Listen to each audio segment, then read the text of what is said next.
And the pandemic is making a lot of things more complicated, including your taxes. But 3 words can save you hundreds, if not thousands of dollars this tax season. News 5's Jordan Vandenberg tells us about a unique credit you may be eligible for and what the stimulus checks have to do with it.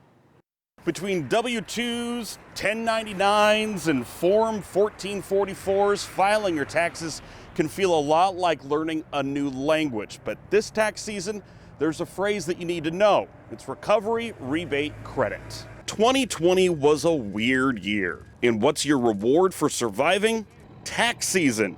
Well, more specifically, the recovery rebate credit. I know a lot of people out there are still going, I didn't get my stimulus. What do I do? Where do I go? How do I approach this? And that's exactly how you approach this on your 2020 tax return. Meet the Joneses. They have a child under 17 and they file their taxes jointly.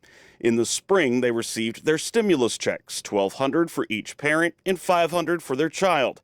Then, just a couple of weeks ago, the second round of stimulus came their way, $600 for each parent and $600 for the child.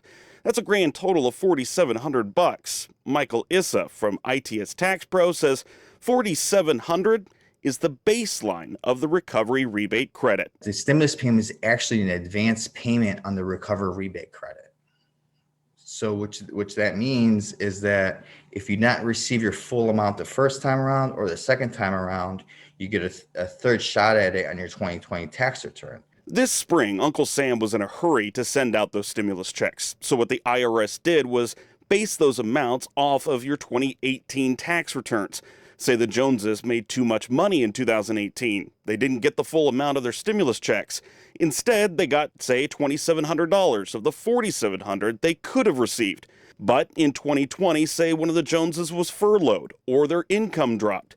Under the recovery rebate credit, the Joneses could still be eligible for that $2,000 they initially missed out on. Which means that either it increases the refundable amount of your refund or decreases the amount you owe. This also applies to those who missed out on the second stimulus, those who had changes in their filing status or a change in the number of dependents. Also, get this, if you actually do a lower stimulus amount based on your 2020 income, guess what? You still get to keep the higher amount. Which is going to be hugely beneficial going to the 2020 tax season. I think a lot of people out there need to know that.